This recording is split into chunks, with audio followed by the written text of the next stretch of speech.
¿Qué tal, estimados estudiantes? Bienvenidos una vez más a su materia de matemáticas. En esta la semana 17 del proyecto Aprendamos Juntos. Vamos a revisar el concepto de funciones reales según el libro de primero BGU. A continuación, tratamos las funciones reales, que son funciones cuyos conjuntos, ayer revisábamos algo de conjuntos, de salida y de llegada son subconjuntos de los reales. ¿Cuáles son los reales? Los reales tenemos los racionales, los enteros, los irracionales y números trascendentes, ¿verdad? Esos serían los números reales. Entonces significa que en estos conjuntos yo puedo encontrar cualquiera de esta variedad de los números reales, no solo números enteros, ¿verdad? Entonces seguimos. Una forma importante de visualizar la función es utilizar su representación gráfica. ¿Cuál es su representación gráfica de una función? De esta manera, ¿verdad? Nosotros conocemos que las funciones las podemos graficar dados sus pares ordenados en un plano cartesiano, ¿verdad? Y ahí tenemos una función atroz. De esa manera, en ella podemos ver la forma que tiene en términos del crecimiento o del decrecimiento de cada subconjunto. Que yo puedo evaluar diferentes variables de la vida real y decir si es que estamos creciendo, por ejemplo, en un negocio, si es que las ventas van creciendo o van disminuyendo de acuerdo a una variable como podría ser el mes, ¿verdad? Entonces ahí tenemos el uso de la función. También revisábamos la monotonía de las funciones reales, ¿verdad? Acá ya tenemos un concepto un poco más matemático, se podría decir así, ¿no? Y ahí vamos a diferenciar cuando una función es creciente y cuando una función es estrictamente creciente. Para eso vamos a necesitar la gráfica de estas dos situaciones o estas dos diferencias, ¿verdad? Para poder identificar claramente, acá dice que para todo x1, x2, es decir, para cualquiera de estos puntos de acá abajo, ¿verdad? Tiene que cumplirse la siguiente condición, que x1 va a ser menor que x2. Es decir, que tenemos que empezar a leer nuestra función de x1, que podría ser un 1, tiene que cumplirse de que sea menor que x2, es decir, acá yo tengo un 1 y acá yo tengo un 2. 1 va a ser menor que 2. Esa es la condición matemática que nos dice que tenemos que evaluar la función de crecimiento o de decrecimiento desde el menos infinito hacia el más infinito. Esta es la parte que nos da por acentuado esa parte. Entonces se debe cumplir que en este caso podríamos decir y1 tiene que ser menor o igual a y2, ¿verdad? Entonces acá, por ejemplo, eso es lo que pasa acá. Si aquí yo evalúo x1, ¿qué me devuelve? C1. Si evalúo x2, ¿qué me devuelve? También me devuelve C1. Entonces, este pequeño detalle de aquí es la diferencia entre una función creciente y una función estrictamente creciente, ¿ya? Que yo voy a encontrar ciertos intervalos en la función en que voy a encontrar una parte constante, como lo evaluamos ayer. Entonces, ahí está la diferencia, ¿no? Por ejemplo, para identificar una función creciente, ya sabemos que puede haber un intervalo creciente, un intervalo constante, puede continuar un intervalo creciente y así, ¿no? Pero cuando es estrictamente creciente, esta va a crecer sin interrupción, por decirlo así. Listo, vamos a analizar ahora el punto 3 y el punto 4. Lo mismo, ¿verdad? Pero ahora nuestra pendiente va a decrecer, por decirlo así. La misma situación. Cuando es decreciente, cuando voy decreciendo y voy a encontrar intervalos constantes, ¿verdad? Decrezco, intervalos constantes y decrezco. Cuando es estrictamente decreciente, cuando la función decrece de manera directa, ¿no? Va a ir decreciendo hacia el más infinito, ¿verdad? Y asimismo para todo x1 o x2, ¿verdad? Para todo x1 o x2, estos elementos deben cumplir la condición de que x1 debe ser menor que x2, es decir, de que tenemos que evaluar la función desde el menos infinito hacia el más infinito, siempre se va a hacer eso. Entonces se va a cumplir, ¿no? Que f de x1, es decir, y1, va a ser mayor que y2, ¿verdad? Aquí está. Cuando yo obtengo y1, este y1 va a ser mayor que lo que yo obtengo de y2, ¿verdad? Entonces ahí se cumple el decrecimiento de la función. Y listo. Con ese antecedente vamos a revisar las actividades que nos corresponden el día de hoy, ¿verdad? El literal 3, el 4 y el 5, que son funciones, ¿verdad? Funciones raíces. Todas las tres son funciones raíces, que las puedo convertir en función potencia, se podría decir también, ¿no? Para poder desarrollarlo de acuerdo al conocimiento que yo tengo adquirido. Bien, para el primero dice que voy a tener que calcular f de t, es decir, y, para los valores de t, es decir, x, que se indican en la siguiente tabla. Yo acá tengo t, voy a tener que conseguir f de t. ¿Cómo obtengo esos valores? Reemplazando esto en mi función, ¿verdad? Y asimismo para los valores positivos del lado de acá.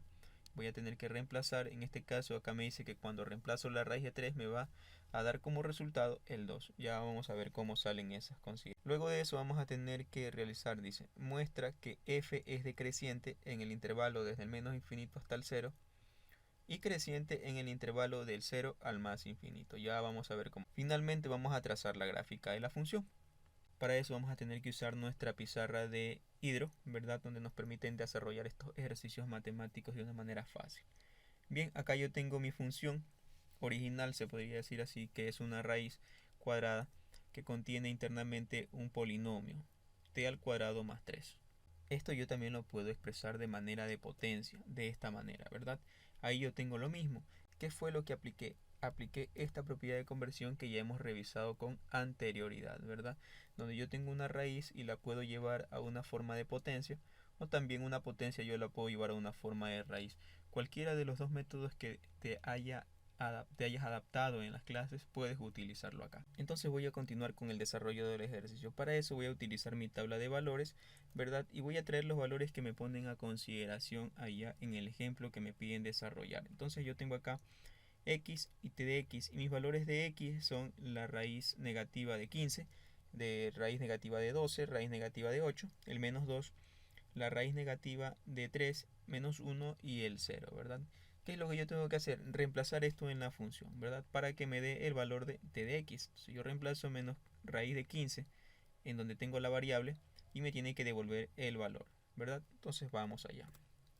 Acá yo voy a sacar aparte la función, ¿verdad? Y vamos a proceder a reemplazar de esta manera. Donde yo tengo x voy a reemplazar por menos raíz cuadrada de 15. De esta manera. Ingresamos todo eso al calculador como ya hemos aprendido y vamos a encontrarnos con esta cantidad en los calculadores de tipo 2, ¿verdad? En los tipo 1 nos va a dar el valor decimal de inmediato. De esa manera. Esto es lo que yo voy a obtener en mi calculador, 4,24. Y voy a poner ese valor acá en mi tabla de valores, ¿verdad? Voy a poner mi tabla de valores. Vamos a hacer un segundo ejemplo, ¿verdad? Acá yo hice menos raíz cuadrada de 12. Ingresé a mi función, no olvidarse por favor de los paréntesis, no olvidarse de los paréntesis porque eso genera confusión en el momento de uso del calculador, así que respetemos el uso de los signos matemáticos en el calculador, ¿ya? Ingresado ese valor me dio una raíz cuadrada de 15 para los calculadores tipo 2 y para los otros me va a dar un sistema decimal 3,87298334,6. Redondeo y traigo ese valor a mi tabla de valores. Y así voy a continuar con el proceso. Con menos raíz cuadrada de 8 me da 331. Para menos 2, 264. Para menos raíz cuadrada de 3, 244. Para menos 1, 2. Y para 0, 1,73 y listo. Vamos a continuar asimismo con los valores positivos, ¿verdad? Acá yo traigo los valores positivos que me pone en consideración el libro y saco asimismo la otra versión de la función. Ambas ecuaciones o ambas funciones son las mismas, pero yo puedo trabajar con cualquiera. En cualquiera de las dos tablas de valores me va a dar los mismos resultados. Entonces yo traigo acá mi función, voy a empezar reemplazando 1 en x, ¿verdad? Lo he reemplazado acá. Ingreso de aquí del igual hacia acá en mi calculador, ¿verdad? Como lo hemos aprendido, y me va a dar un resultado de 2. Reemplazo eso yo en mi tabla de valores, ¿verdad? Y continúo el proceso. Ahora pruebo con raíz cuadrada de 3 y me da un resultado de 2,44. Y así continúo con el proceso hasta completar la tabla. Listo, terminado esta parte procedo a graficar mi función. Recuerden que aquí yo tengo pares ordenados. Si es que no tengo la ayuda de un software informático para la gráfica de mi función, puedo graficar esto como par ordenado. Yo lo que ingresaría o transformaría este menos raíz cuadrada de 15 en el calculador, le pondría igual y obtendría la cantidad decimal, ¿verdad? Entonces ahí estamos con nuestra función. Acá yo tengo mi función ya graficada y me pide como parte del proceso que identifique en qué intervalo es creciente y en qué intervalo es decreciente, ¿verdad? Entonces si yo ubico acá, sigamos con mi puntero del mouse, si yo ubico acá al estudiante, y imagino que está caminando, ¿verdad? Yo vengo desde el menos infinito, imagino que está caminando. ¿Qué está pasando con el estudiante? Está bajando, ¿verdad? Entonces toda esta parte donde el estudiante va a bajar es decreciente, ¿verdad? Todo este el estudiante baja, baja y sigue decreciendo, decreciendo, decreciendo hasta este punto. Porque a partir de este punto va a empezar a subir. Entonces hasta este punto justo en el cero, yo digo que mi función es decreciente.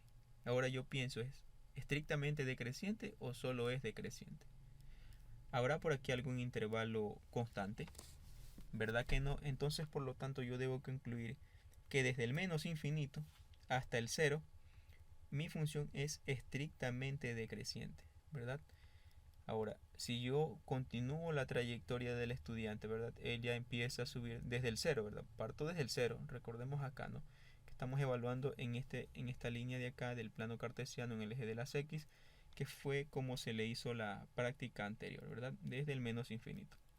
Entonces yo ubico acá a mi estudiante y me imagino él va subiendo, va subiendo, va subiendo, va subiendo y continuará subiendo hacia el más infinito, ¿verdad?